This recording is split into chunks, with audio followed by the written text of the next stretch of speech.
Alors écoutez, nous avons demandé à Coco, pour lui faire honneur, son dernier jour à France Culture, de nous donner quelques idées de voix à entendre. Voici un florilège dans l'ordre: Delphine Seyrig, Lorraine Bacal, Kate Winslet et une surprise. Si toutes les clientes faisaient comme moi, toutes les clientes s'appelleraient Fabienne Tabar. Je suis la femme du patron. Oh, excusez-moi, je suis vraiment confus, je suis désolé.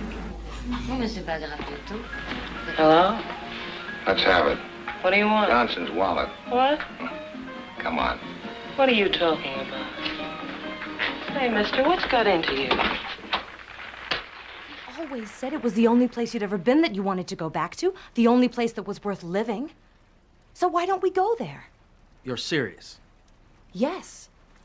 What's stopping us?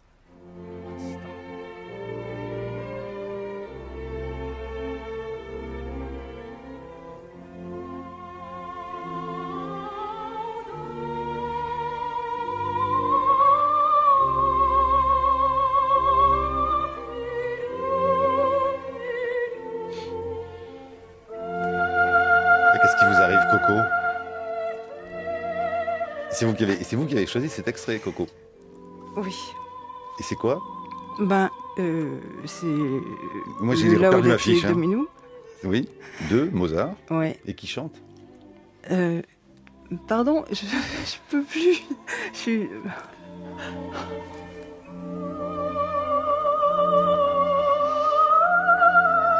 Qu'est-ce qui se passe selon vous, monsieur l'écrivain psychanalyste Michel Schneider, dans cette voix que Coco a choisie et qui émeut tant, selon vous, là, que l'on peut dire? C'est la voix perdue, c'est la voix qu'on ne retrouve jamais.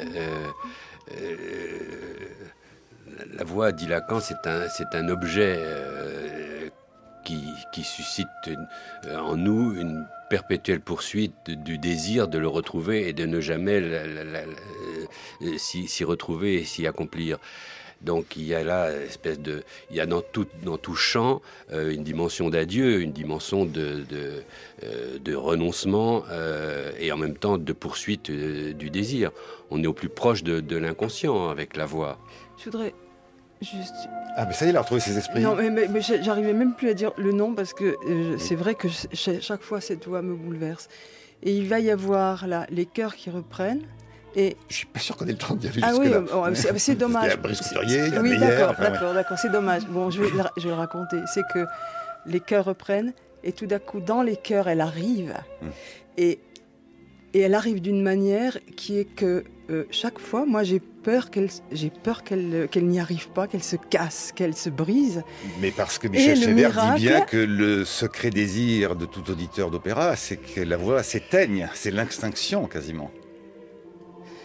Oui, on est tellement dans la terreur et l'admiration pour la voix toute puissante maternelle qui nous a bercés et pénétrés à la fois que le spectateur d'opéra n'a qu'une angoisse et en même temps peut-être aussi qu'un désir, c'est de la voir s'effondrer, se briser. Écoute, là.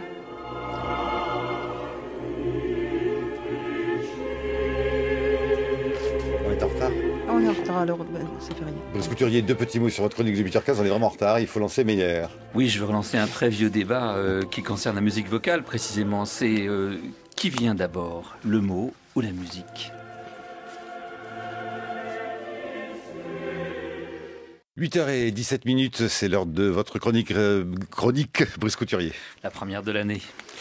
La voix est le propre de l'homme. La vox latine caractérise les sons émis par les cordes vocales de l'homme par opposition à la phonée grecque qui désigne toute émission sonore d'une certaine puissance et peut caractériser par exemple le hennissement d'un cheval ou le rugissement d'un lion.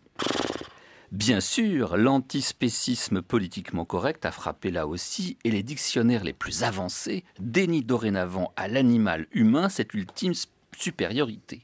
Dans la dernière version de l'Oxford English Dictionary, les animaux viennent de se voir reconnus le droit à la voice. Il ne leur manque plus que la parole. Et l'on m'affirme que certains propriétaires de chiens savent en effet reconnaître l'aboiement distinctif de leur animal domestique au milieu de plusieurs autres de la même race, de la manière dont nous autres, hommes et femmes de radio, savons reconnaître d'instinct la signature vocale d'un politicien ou de certaines cantatrices. La meilleure preuve, c'est qu'on peut aisément imiter les premiers, sinon les secondes. Mais il y a un attribut qu'on ne disputera pas à l'homme, c'est la Stimmung. Il est édifiant que l'allemand, comme le français, use du même mot pour désigner l'organe de la parole et le suffrage. La voix, dit Stimme, c'est à la fois ce qui nous sert à parler, à chanter et à voter. On donne sa voix comme on donne de la voix. En allemand, Stimmen désigne en outre l'action d'accorder les instruments d'un orchestre et par extension de s'accorder entre personnes exprimant une opinion, mais aussi donc de voter. Alors la Stimmung. La Stimmung, c'est le mot féminin formé à partir de die Stimme, la voix, et du verbe stimmen, accorder, s'accorder. C'est un mot essentiel du vocabulaire philosophique de l'idéalisme allemand, puisqu'il est repéré chez Herder, chez Schiller, chez Kant, avant de devenir l'un des marqueurs de la pensée heideggerienne. Les traducteurs de Heidegger, comme toujours, se disputent à loisir sur la meilleure façon de la traduire, cette Stimmung. Cela va de disposition, avec un tiret entre dis et position, à tonalité affective, en passant par état d'âme, voire ambiance musicale, puisque le mot signifie aussi le fait d'accorder un instrument, de régler un récepteur sur la bonne fréquence.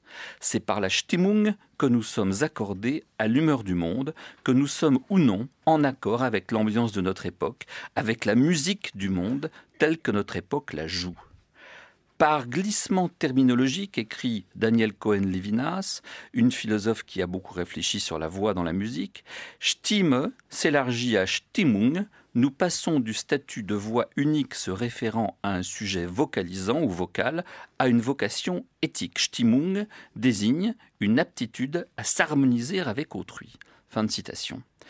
Puisque nous sommes à la radio et que c'est le premier jour de l'année, je formulerai ainsi mes vœux. Sachons harmoniser nos voix. Nous avons la chance que chacune soit unique, faisons qu'elle concorde à produire une belle Stimmung. Mais puisque j'ai pour mission dans cette émission, Marc, de lancer le débat, je le formulerai de la manière suivante. Dans la musique vocale, ça va de l'opéra au lied, qu'est-ce qui vient en premier, le mot ou la musique? Vieux débat. Chronique à réécouter sur franceculture.fr. Écoutez, c'est à vous de plancher. Hein, Coco, Johanna Rivys, Michel Schneider. Qui se lance à la question de Brice Couturier? Michel Schneider. Le débat est un débat, comme tous les débats, bipolaire, biaisé. Qu'est-ce qui est premier? Prima la musica, dopo les parole, ou l'inverse. Depuis le XVIe siècle, on se pose dans l'opéra, et même dans un opéra qui est le Capriccio de Richard Strauss, cette question sur un livret de Stefan Zweig à l'origine. Bon, qu'est-ce qui est premier? On ne peut pas séparer les paroles, le sens du son dans aucun discours, qu'il soit politique, qu'il soit ou dans aucun chant musical, et pas seulement sur la scène de l'opéra. Mais il y a des circonstances, et c'est le cas de l'opéra, où la voix est tellement première que le sens disparaît, que la parole disparaît sous la voix, devient superflue, devient vaine.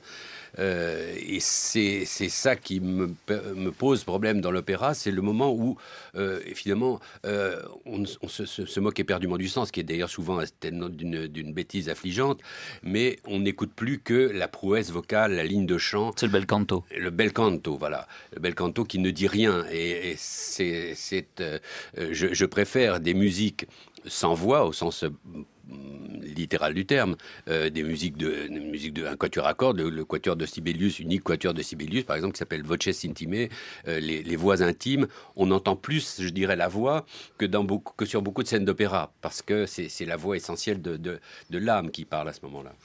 Johanna Rivys. Dans l'émotion, il y en a certaines, parmi les plus primitives, les plus violentes, les plus fortes, qui sont produites par la voix en l'absence de mots, comme par exemple le cri d'un nouveau-né, d'un nourrisson. Et dans le chant, dans l'opéra, il y a certaines vocalises de Nathalie Dessay, notamment, qui me viennent à l'esprit, qui sont dénuées de mots et qui, pourtant, vous font monter les larmes aussi bien que si elles prononçaient de la poésie en même temps.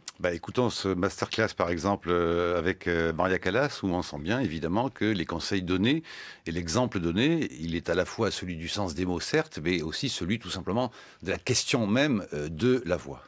This is what I want you to accentuate.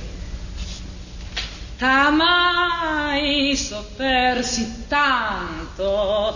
Biglioi, those are the important. Biglioi, le note in pianto, really well. You must really offer the whole world to him, but not with a frown.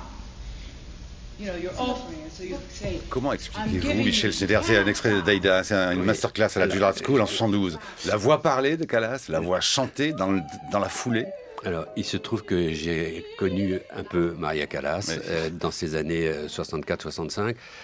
Et que ce qui est extrêmement frappant, c'est que sa voix parlée était d'une voix d'une petite fille. Pas du tout le grand porc qu'on vient d'entendre dans ces masterclass à la Juilliard School, mais quelque chose de rentré, comme si cette voix, elle avait dans le rapport à sa propre voix, une sorte de peur très, très grande que cette voix la tue, que cette voix la détruise, un peu comme dans les contes d'Hoffmann, où Antonia est détruite par sa propre voix. On a dans le rapport à notre voix à la fois un attachement inéluctable et en même temps une terreur qu'elle vienne à nous manquer ou qu'elle vienne à nous déchirer, nous. C'est-à-dire que c'est à ce moment-là quelque chose d'un danger existentiel qui était dans la carrière et la trajectoire de Callas.